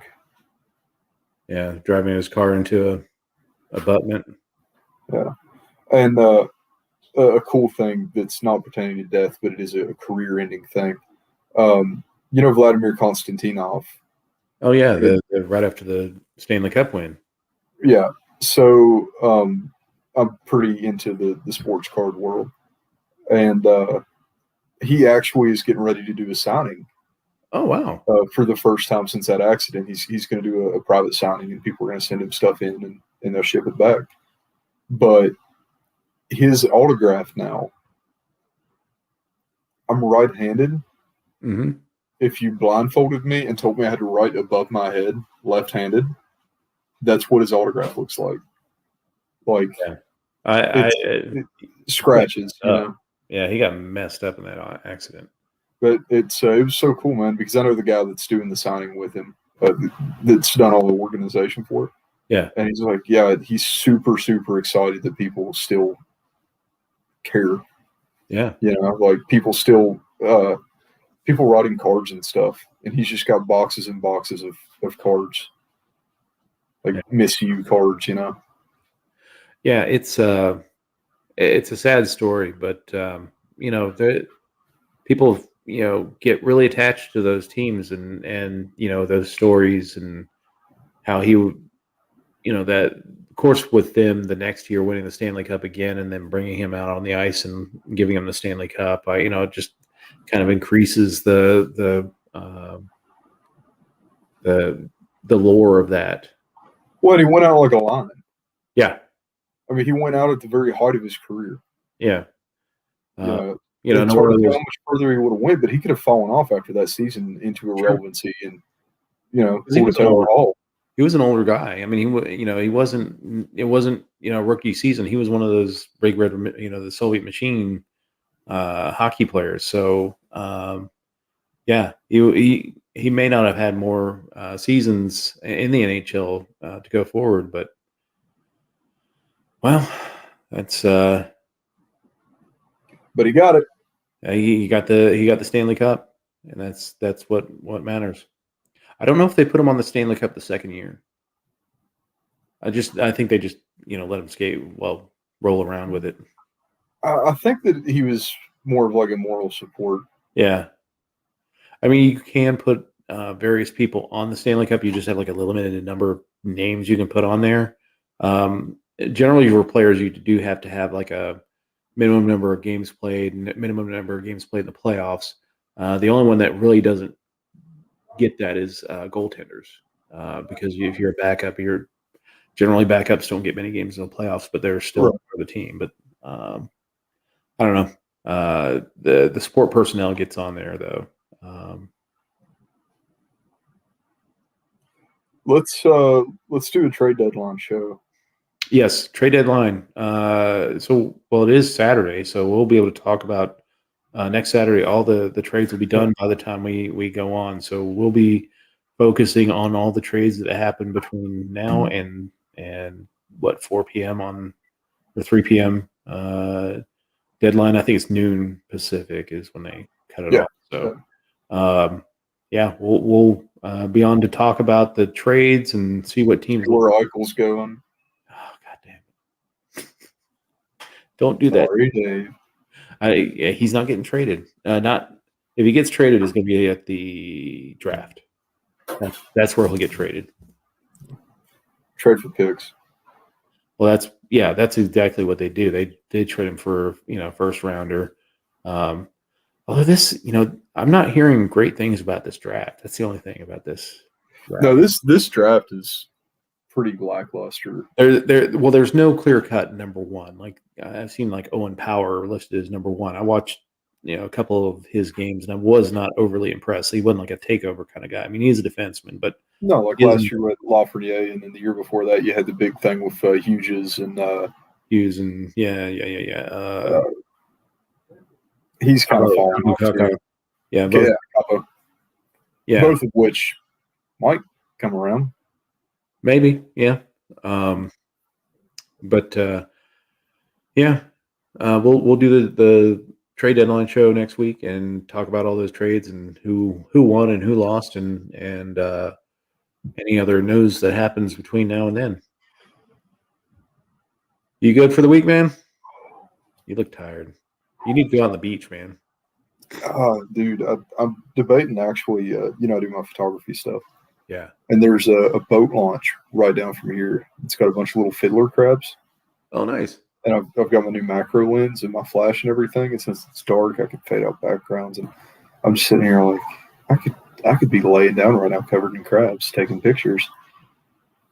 Well, sometimes a good trip to Myrtle Beach, South Carolina results in you getting a lot of crabs. But Usually the best trips do. yeah, so They're the most memorable. But no, man, I'm on a combined 8 hours of sleep between 2 days. yeah. So I got 2 hours before I left West Virginia. At some point, I was just like, I'm not going to sleep, so I just got in the car and took off. And then last night I didn't sleep much. So You taking it out on where were you at Charleston? I was technically in Lexington, Columbia. Okay. In Columbia. All right. Yeah, made some friends. So Cool. Where are you going to be at next week? next week, probably in a hotel somewhere on Saturday. I think that's kind of the general consensus right now is that I just live in hotels on the weekends. There you go. Ideally, I may take off to Florida. You And, could be one of that strong 100 in a Panthers crowd. well, that's yeah. So I'm thinking about going down the Everglades Okay. and spending a few days down there. And if I do, I'm right outside of Miami anyway. Yeah.